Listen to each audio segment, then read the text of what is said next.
As we've been reporting, President Trump said Wednesday he will likely meet with Russian President Vladimir Putin in Saudi Arabia. The president spoke with Putin and Ukrainian President Volodymyr Zelenskyy separately about immediate discussions to end the war between the two countries. Defense Secretary Pete Hegseth laid out how the U.S. could go about achieving peace during a NATO meeting Wednesday in Brussels. We will only end this devastating war and establish a durable peace by coupling allied strength with a realistic assessment of the battlefield. We want, like you, a sovereign and prosperous Ukraine. But we must start by recognizing that returning to Ukraine's pre-2014 borders is an unrealistic objective. For more, let's bring in CBS News senior national security correspondent Charlie D'Agata. So, Charlie, in addition to Secretary Hegseth's comments on Ukraine's borders, he also said NATO membership for Ukraine is unrealistic.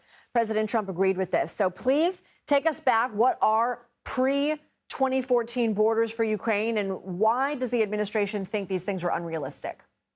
Yeah, Lindsay, I think it was unambiguous would be the words that even the administration used, said it was an unrealistic objective, illusionary goal. So to take you back to 2014, a lot of people, it's difficult to remember that this is when the conflict with Ukraine began, right? And back in 2014, Russian-backed separatists took over a large area of eastern Ukraine. That includes like the Donbass region, Donetsk, Luhansk. I was there at the time. That was a real war that was going on.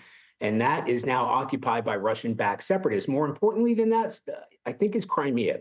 Okay, so Crimea was taken over just after that sort of conflict. It was taken over without a shot being fired, but it is now under Russian control. Now, President Zelenskyy, Ukrainian President Zelenskyy, has said Crimea is not a bargaining chip. If anything, it was something that he would bargain for. But in recent months, even before the election, President Zelenskyy has sort of rode that back. So that is what we're talking about. We're talking about the 2014 boundaries.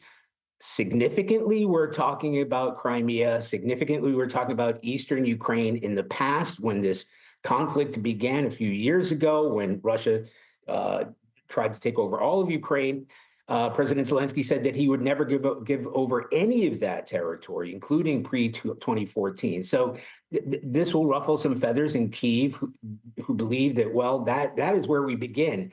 If the negotiations start from it's unrealistic to even try, then it's essentially capitulating that territory, including Crimea, for any negotiations going forward.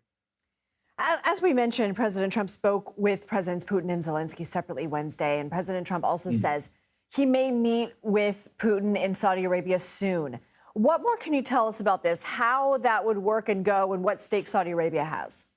Yeah, well, I wish I had more details to provide in terms of how that meeting is going to take place. It came as something of a surprise, but yes, President Trump said that meeting would take place in Saudi Arabia. He also said that I would go to, or President Trump, he said he would go to to Russia, and President Putin might visit the United States.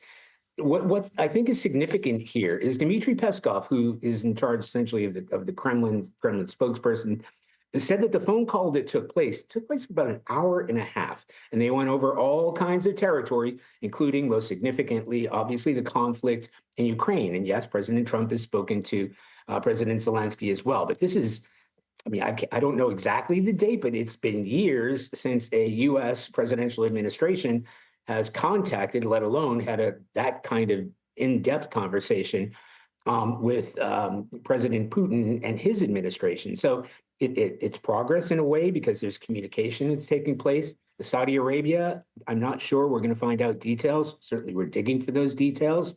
But what's significant here is the channel of communication and how long those conversations took. We appreciate your reporting, Charlie D'Agata. Thank you. Thank you.